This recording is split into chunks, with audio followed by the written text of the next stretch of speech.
Hi everyone. Beautiful day today. I'm going to be reading today's children's story, Stone Soup, right away.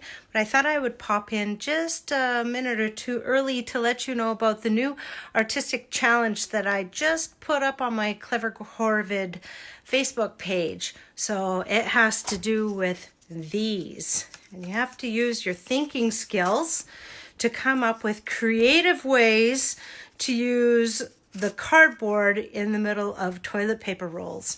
So it's all there for you at my Clever Corvid page. The link is there.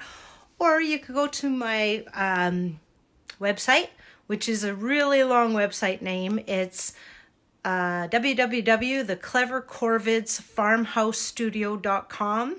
And if you go to my blogs, you'll see it there. And I also posted it as a YouTube link if you don't feel like reading or anything like that.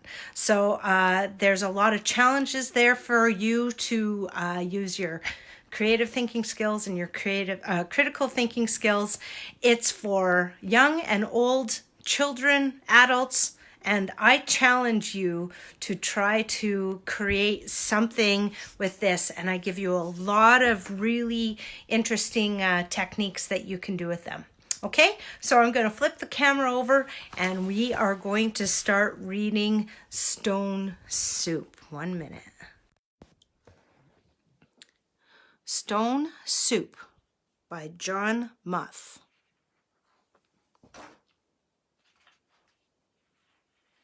Also illustrated by him as well. Here we go, there's the picture. 3 monks, Hawk, Lock, and Sue, traveled along a mountain road. They talked about cat whiskers, the color of the sun, and giving. What makes one happy, Sue? Asked Hawk, the youngest monk. Old Sue, who was the wisest, said, Let's find out. What makes one happy?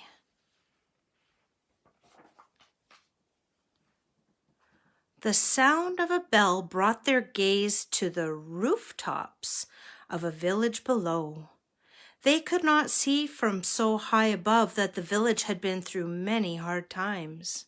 Famine, floods, and war had made the villagers weary and untrusting of strangers. They had even become suspicious of their neighbors.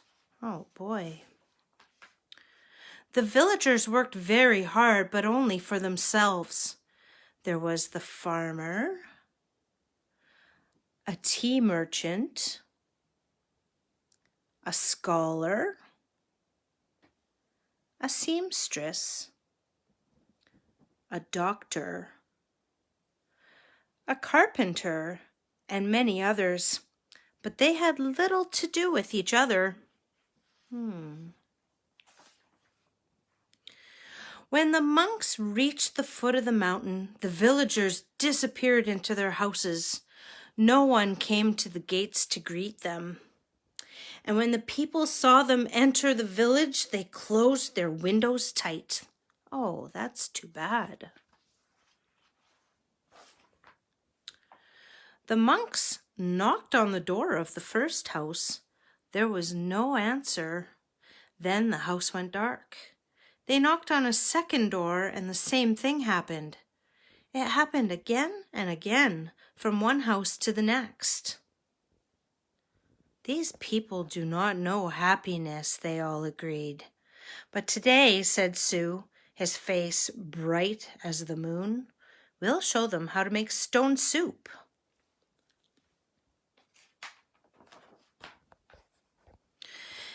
They gathered twigs and branches and made a fire. They placed a small tin pot on top and filled it with water from the village well. There they are, busily collecting things, and look at, there's somebody watching. A brave little girl who had been watching came to them. What are you doing? She asked. We're gathering twigs, said Lock. We're making a fire, said Hawk. We're making stone soup, and we need 3 round smooth stones, said Sue.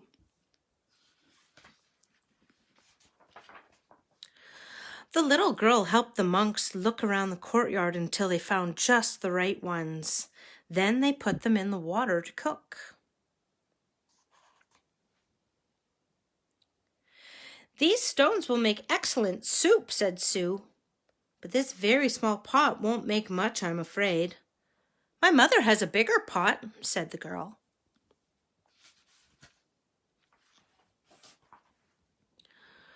The little girl ran home.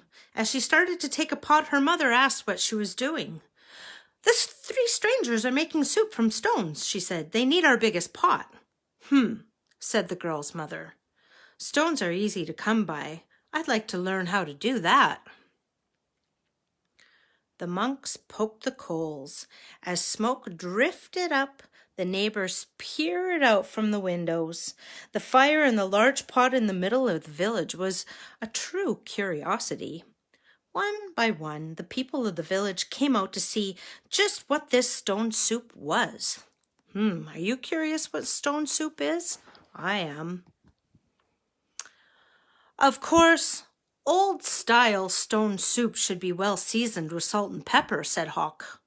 That's true, said Locke as he stirred the giant pot filled with water and stones. But we have none.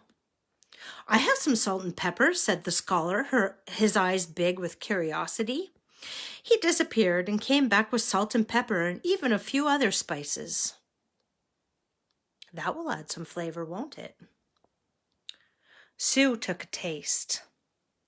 The last time we had soup, stones of this size and color, carrots made the broth very sweet.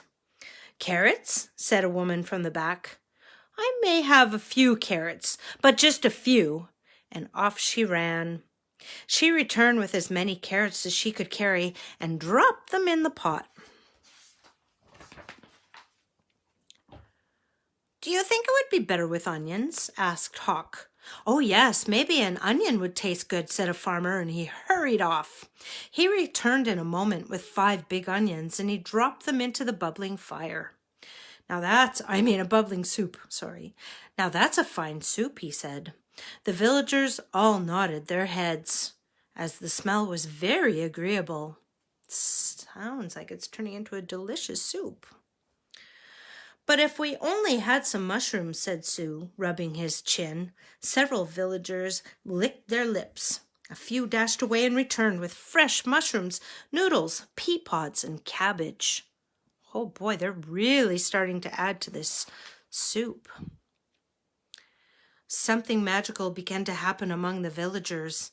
As each person opened their heart to give, the next person gave even more.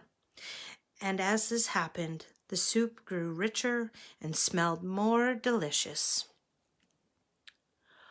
I imagine the emperor would suggest we add dumplings, said one villager. And bean curd, said another. What about cloud ear and mung beans and yams, cried some others. And taro root and winter melon and baby corn, cried other villagers. Garlic, ginger root, soya sauce, lily buds. I have some, people cried out, and off they ran, returning with all they could carry. The monks stirred and the pot bubbled. How good it smelled, how good it would taste, how giving the villagers had become. At last, the soup was ready. The villagers gathered together. They brought rice and steamed buns. They brought lychee nuts and sweet cakes. They brought tea to drink, and they lit lanterns. Everyone sat down to eat. They had not been together for a feast like this for as long as anyone could remember. Oh boy, that looks like a lot of fun. After the banquet, they told stories, sang songs, and celebrated long into the night. Then they unlocked their doors and took the monks into their homes and gave them very comfortable places to sleep. Oh, that's very nice of them.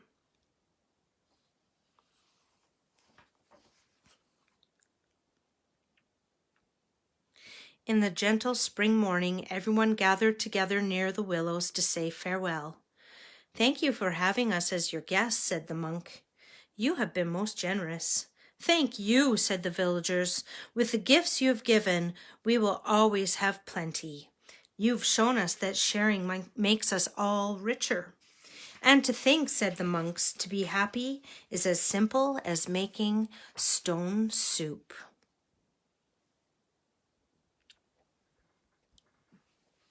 The end. I love that story. There's nothing better than sharing with people in the community.